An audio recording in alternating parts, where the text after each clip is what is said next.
When you have a narcissistic mother, almost nothing in your life feels normal. Narcissistic mothers emotionally and sometimes physically abuse their children throughout their lives. They don't feel nurturing, and in fact, they see their children as simple extensions of their own identity. They are pretty much the opposite of society's stereotypically loving, kind mother. So how will it feel when she dies? I know firsthand how difficult it can be to have a narcissistic mother. You might be surprised to learn that you could really miss her when she's gone. There are many things you can do, however, to grieve her loss. Let's take a look at some effective ways to work through what will undoubtedly be a difficult time in your life. Don't fight the grief. You might want to tell yourself that you don't really care about your narcissistic mother, but when she dies, it's a very odd feeling, even if you were estranged from her. The very first thing you need to realize is that you will feel grief, and that's okay. In fact, it's perfectly normal. One of the best ways to work through any difficult emotions is to simply let them flow. Don't fight those feelings of grief because you think you shouldn't care, given the years of emotional abuse.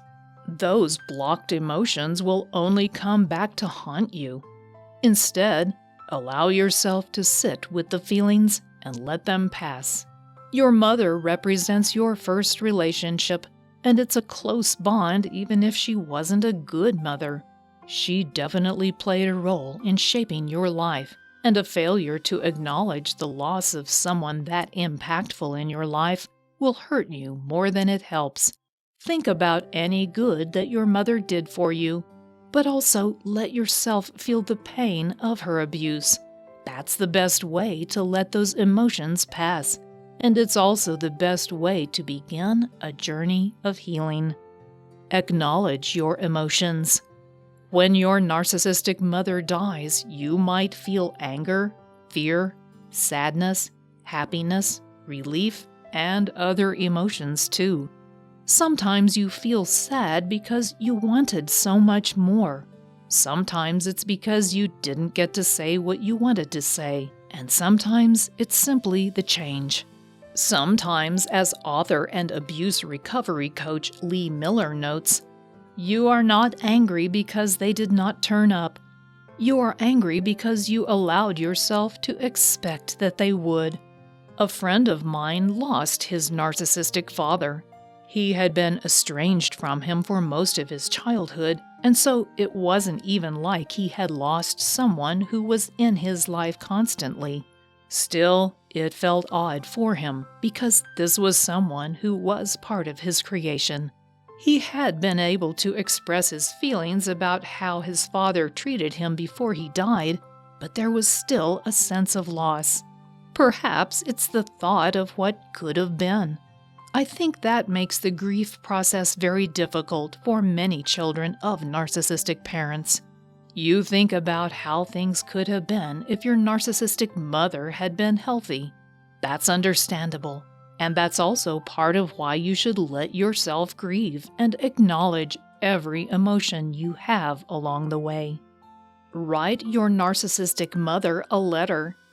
For those who didn't get a chance to confront their toxic mother with the effects her abuse had on their lives, it's not too late just because she's gone.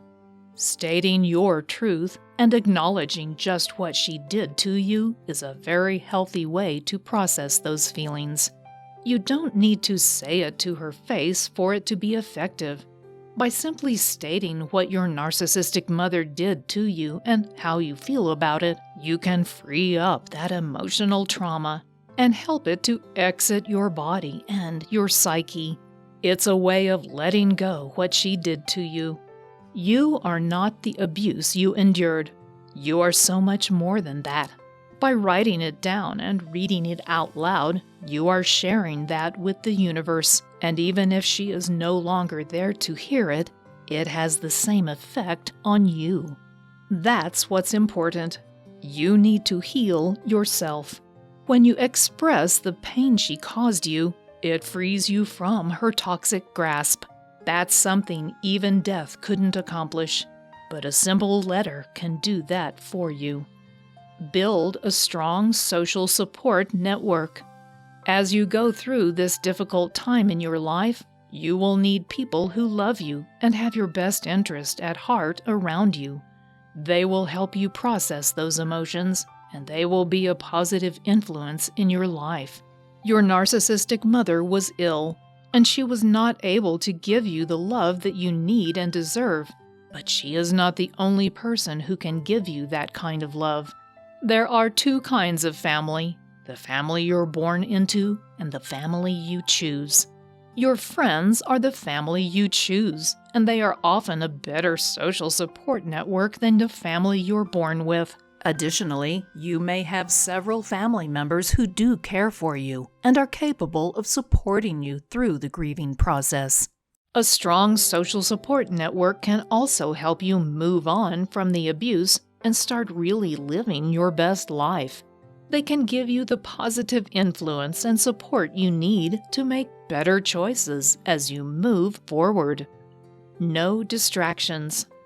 When you're dealing with any kind of past abuse, it's easy to lose yourself in distractions. I have seen friends with narcissistic mothers distract themselves with alcohol and drugs, as well as other types of addictions. You might distract yourself by engaging obsessively in physical fitness. While that might make your body healthy, if you ignore your mental health, you will have problems. You can't do a workout strong enough to erase the abuse that came from your mother. You also can't travel far enough away to escape the effects of her abuse. That's another distraction technique I've seen people use. They are literally running around the world to escape their problems. But it's a distraction technique and it won't work. Your problems go right along with you to the gym, around the world, or into that bottle of alcohol. The only way to escape the pain is to face it, feel it, and process it. Comfort your inner child.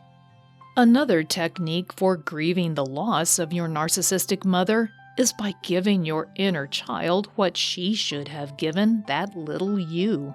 Often when we're grieving the loss of an abusive parent, it's because we really wanted to somehow make that relationship work out. The problem is that the abuse happened, and it's over. You'll never work that relationship out, but you can work out the relationship you have with that damaged little child inside yourself.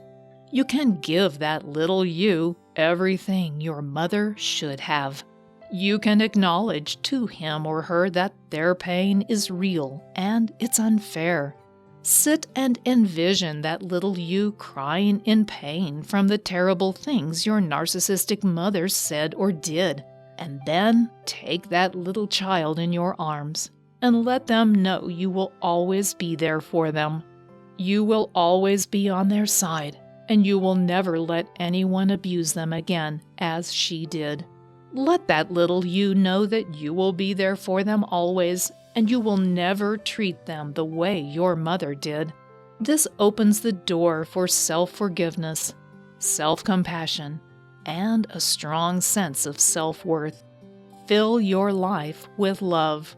They say the best revenge is a life well lived, and that's kind of what this last point is about. Your mother didn't fill your life with love, and she should have. She should have been enamored with you. She should have made you her whole world, but she didn't. Her mental disorder made it so she couldn't give you the love you deserved. She made you a part of her identity instead of letting you grow into your own person. She tried to weaken you instead of building you up. But now you can live your own life. You don't have to live the life she wanted you to live. You can live the life you want to live. You can fill your life with the love she should have given you. Love is an incredibly healing emotion, and filling your life with love will make it immeasurably better. It's a way for you to reconcile the abuse she heaped on you as a helpless child. You can take that helpless little child inside of you and give them all the unconditional love your mother was supposed to give you. Finally, a narcissistic mother is one of the most toxic people you can have in your life. You don't know she's abusive until you've already suffered terrible damage. It will take time to heal those wounds, and you will likely face many difficult emotions when your mother is gone. By using these tactics, you can grieve her loss as well as the loss of your childhood and move on to live a fulfilling life. One other thing that will help you during your healing process is to recognize and diffuse your emotional triggers. Your narcissistic mother created those emotional triggers when she wounded you in childhood. There are scars of her abuse, and other people can use them to manipulate and control you. But you can prevent that by using my 5-step roadmap to heal emotional triggers, to recognize those old wounds and diffuse them. This is a free guide that I will send directly to your inbox if you click on the link below this video. It's one more step you can take to heal yourself and live your best life. Thanks for watching.